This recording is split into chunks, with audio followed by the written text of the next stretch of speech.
Hello my friends, welcome to my corner. I'm doing a book tag for the first time and I chose the Paris book tag. This book tag was created by Jim's Books, Reading and Stuff. You can find the link in the description to this video. And I found out about it through Celia.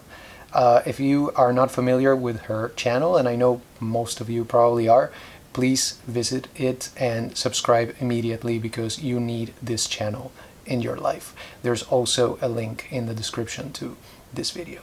So let's get started with the questions.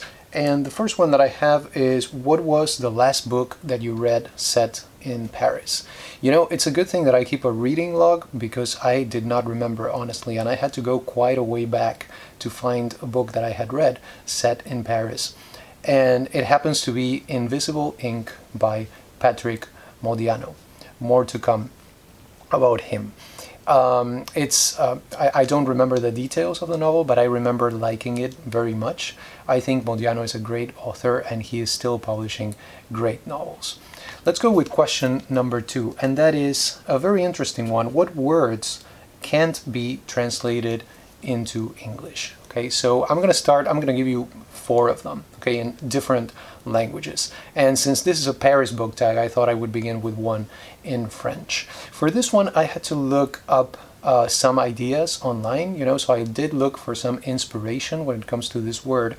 And the one that I found that was my favorite was the verb flâner.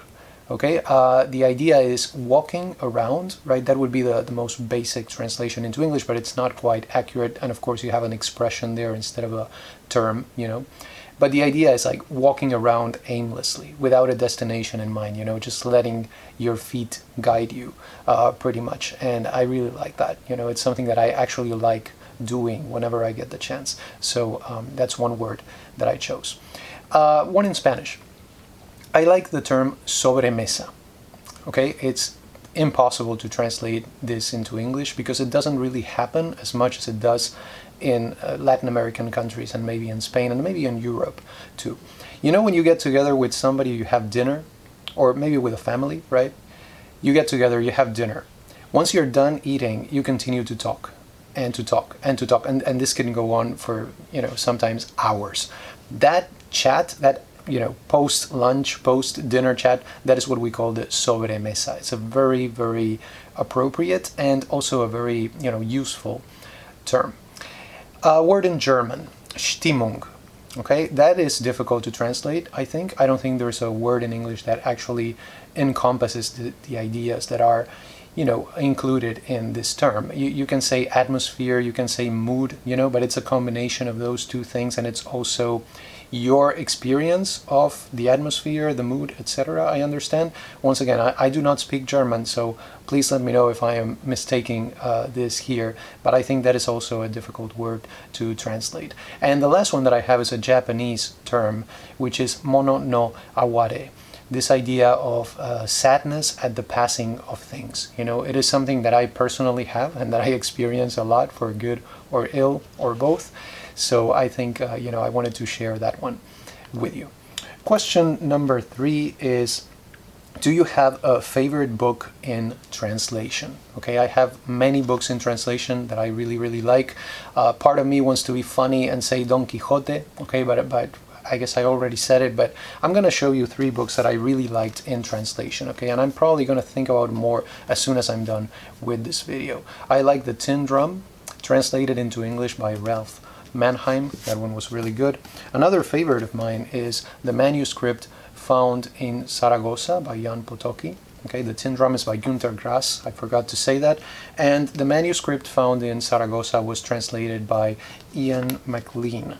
So it's in the Penguin Classics. And then something completely different. I really, really like Burton Raffles' translation of Sir Gawain and the Green Knight. So those would be some of my favorite books in translation. Number 4, the question number 4 says, have you read books in other languages? Yes.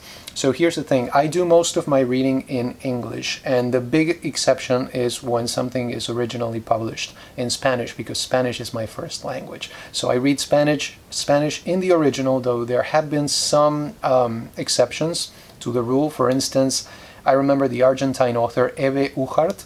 I have read her in English and not in Spanish, okay, but it's very rare for that to happen. I can also read French depending on the author and depending on the genre. For instance, poetry in French is very difficult for me, especially modern poetry. But I've read Modiano, Leclésio, Camus, I can do those. If it's relatively simple, I can, I can read them in the original, and it's usually a good experience. I have also read short texts, like short stories in Portuguese, because it's very close to Spanish, and I could probably find my way through a text in Italian, but I have not tried that yet. It's something that I should do soon, because I would really like to see, how that goes. Question number 5. Jules Verne studied at law school in Paris. Do you have a favorite book by Jules Verne? Not really, okay? I am aware of his work, mostly through films and also through abbreviated versions for kids of his works, so I have not really experienced his prose as much as I would like to, or as much as I should have. I do have one book that I read when I was a teenager that I really, really liked by Jules Verne, which is Michel Strogoff. But once again, I cannot call it my favorite because it's the only one that I have read. This edition that I have was printed in Colombia, and it has some really nice pictures, and I remember enjoying it very much, but I should read a lot more by him. Let's go to question number 6. That is, do you have a favorite movie set in Paris? Okay, do you guys have a couple of hours? I mean, it's a great question here. I love François Truffaut, so, of course, the 400 Blows. I have my little, not little, it still has the price tag on my Antoine Doinel cycle of films right here. My favorite is Stolen Kisses. So I would say that is my favorite movie set in Paris. I also like very much Agnès Varda's film Cléo from 5 to 7. So that is another favorite of mine. Look at this one. Jacques Rivette's Céline and Julie Go Boating. I just got this. It still has the plastic here. So do you like the Nouvelle Vague, Jorge? Of course I do. You can tell by the choices that I'm making here. Luis Buñuel's Belle de Jour is another favorite of mine. Then I'm a huge fan of Kieślowski. So as you know, the Three Colors trilogy, especially Blue, that's another one. I liked Woody Allen's film Midnight in Paris. So there's that too. And last but not least, one of my favorite movies ever, and I am not trying to be funny here, okay, is Ratatouille. That is set in Paris, and I really like it. I've seen it many times, and it's one of my favorites from Disney Pixar. Next we have question number 7, which is, do you have a favorite French car? And yes, I do. This may come a little bit as a surprise, okay, but my favorite French car is the Renault 12. Okay, let me show you a picture of that. Why? Okay, you may be wondering. This car was very, very popular in Argentina when I was a kid. Okay, it was my brother's favorite car, the red Renault 12. It had to be red. So I don't know, I think I see these cars and they take me back to my childhood in Buenos Aires. So that's one of the reasons why I really like that car. Number 8, have you been to Paris? When was the last time that you visited? Yes, my friends, let me show you some pictures here. I first went to Paris. I've been to Paris only once, okay, in my life, and that was back in the year 2014. It was really an amazing experience for me. I loved going there. Many of the corners, many of the streets actually reminded me of my native Buenos Aires. I grew up hearing people say, oh, Buenos Aires is like the Latin American Paris. And I was like, yeah, of course, sure. But no, I think, in many cases, there were many places there that reminded me of my native city. And I had been away from Buenos Aires for a very long time when I visited Paris. So I was really, really happy to see that. I don't have many pictures of me there, and when I do have a picture of me, it's not really a very good one, but you know how it is. You really work with what you have. Number 9, it says, do you have a favorite French painter or a favorite painting set in Paris? This, I'm not going to be very helpful here, I'm afraid, because I have 2 favorite, quote-unquote, French painters. Jean-Léon Gérôme is one of them, and the other one is Henri Rousseau. So not really painters who focused on the city, okay, more like exotic stuff. Gérôme used to paint like historical paintings, Greek themes, Orientalism type of thing. So I really like that. And then Rousseau, of course, is more like the naive style. Many of his jungles were actually inspired by the botanical gardens in Paris. So there is that connection right there. But once again, painters that are, you know, not really associated with the city.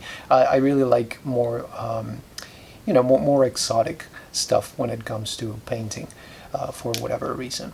And then the last question we have here is, do you have a favorite French writer? And when I read this question the first time, I was like, yeah, sure, I'm going to be able to choose just one. But you know what? I started looking at my list of French authors that I had read, and I was like, can I do this? You know, can I choose just one? And it turns out that I was able to do that. And interestingly, amazingly, it's not Marcel Proust, okay? I have chosen Patrick Modiano. I love his work. I have read every single novel that he wrote except for the last one, because it was published last year and it is still not available in English, and I have not been able to get a copy of the French edition.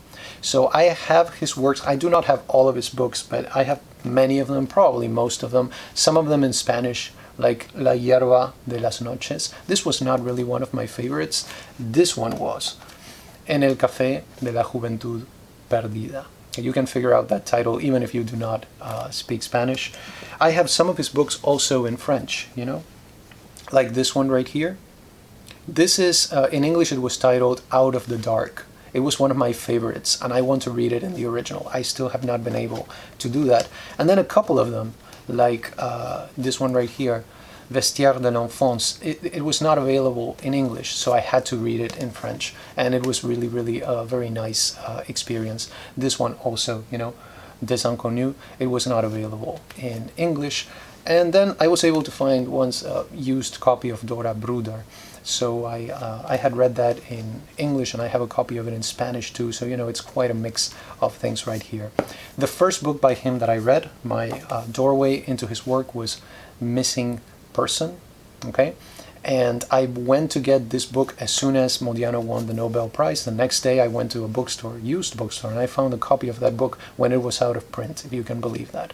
Another book by him that I have, nice copy here, hardcover, is So You Don't Get Lost in the Neighborhood, a late novel by him, but also amazing. As I said before, I think he is a very consistent author. You can say that. I think he himself has said that in a sense he has only written one book or variations of one book throughout his career. And in this case, that is actually a good thing, because you say that about other authors and you know, it's not necessarily a good thing.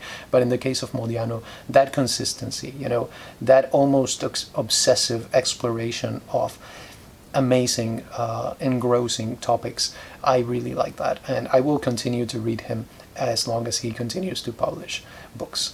So those are my answers to the Paris book tag. I am a pretty shy person, you know, so I don't like tagging people, but if you see this is something that Celia said also. If you're seeing this and you like the book tag, please feel as if you had been tagged, and feel free to, you know, continue with this Paris book tag. I hope you liked this video and that you find my responses interesting. Thank you so much for stopping by, and have a wonderful day.